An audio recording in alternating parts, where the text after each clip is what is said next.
ولم يكن له كفوا أحد.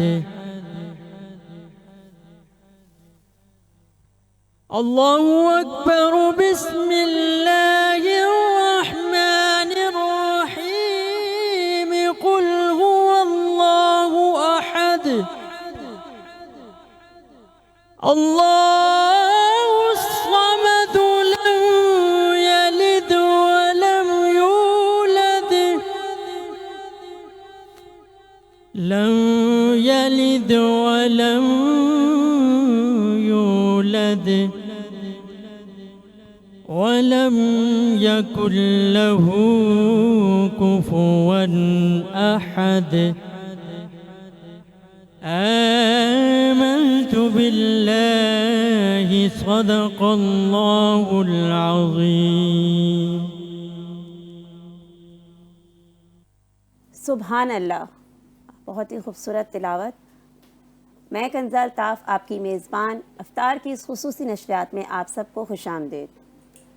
ماہ رمضان میں ہم امید کرتے ہیں کہ یہ رمضان ہمارے لیے رحمتوں اور برکتوں سے بھرپور ہو. ہم اپنی تمام تر کوششیں اللہ کی خوشنودی کے لیے لگاتے ہیں اور امید کرتے ہیں کہ اللہ تعالیٰ کی خوشنودی ہمیں حاصل ہو جائے اور رمضان کا یہ ماہ مبارک ہم پہ سایہ فگن رہے. اور ہم کوشش کرتے ہیں کہ ہم اپنے پیاروں کا، اپنے قریب قریب کے لوگوں کا خیال رکھ سکیں، اپنے تمام تر فرائض کو انجام دے سکیں اور اپنے آس پاس کے تمام لوگوں کے لیے وہ پازیٹیو اور وہ اچھے کام کر سکیں جو ان کے لیے بھی بھلائی کا سبب بن سکیں. اور ہمارے تمام مسلمان جہاں بھی ہیں اس ملک میں، اس ملک سے باہر، ان کی بھی یہی کوشش ہوتی ہے کہ رمضان کے اس بابرکت مہینے میں، رمضان کے مہینے کو اس کی پوری افادیت اور احترام کے ساتھ اسی طرح سے منایا جائے جس طرح کہ رمضان کا مہینہ اپنے اندر وہ خصوصیت رکھتا ہے. اور وہ ڈیٹیل اس میں ہم جتنی بھی ہم بات کرتے ہیں نا، ہم یہ چیز دیکھتے ہیں کہ رمضان کے مہینے میں جو خصوصیت ہے، جو افادیت ہے، یا جو بھی چیزیں رمضان سے ریلیٹ کرتی ہیں نا، تو وہ پازیٹیو رہیں ہمارے ہینڈ سے بھی اور سامنے والے کی طرف سے بھی. تو ہماری یہ کوشش ہوتی ہے کہ ہم رمضان کے مہینے میں اللہ تعالیٰ کی رضا حاصل کریں، اپنے پیاروں کا خیال رکھیں، اپنے آس پاس کے لوگوں کا خیال رکھیں، تمام تر برائیوں سے بچیں، جھوٹ سے بچیں، اچھی عادات کو اپنائیں، اپنا محاسبہ کریں اور ایسی تمام تر چیزوں کو سر انجام دے سکیں جس سے میرا رب راضی ہو جائے. جی شاہ صاحب. السلام علیکم ورحمۃ اللہ وبرکاتہ. ناظرین کرام، میں ہوں آپ کا میزبان شاہ محمد اور آپ دیکھ رہے ہیں ہماری رمضان ٹرانسمیشن ایمان رمضان. آج جمعۃ المبارک ہے اور 9واں روزہ ہے. جمعۃ المبارک کہا جاتا ہے کہ وہ تمام دنوں سے افضل دن ہے اور خاص طور پہ جب رمضان میں جمعے کا دن ہو تو اس کے درجات اور بلند ہو جاتے ہیں. اور آج ہی کے دن حضرت آدم علیہ السلام کی پیدائش ہوئی اور آج ہی کے دن جو ہے وہ قیامت نازل ہوگی. ناظرین کرام، میں آج ایک خوبصورت حدیث سے اپنی گفتگو کا آغاز کرنا چاہتا ہوں. حدیث کا مفہوم یہ ہے کہ جب قرآن پڑھا جائے اور سنا جائے تو یہ تصور کیا جائے کہ اللہ تعالیٰ آپ سے گفتگو کر رہے ہیں.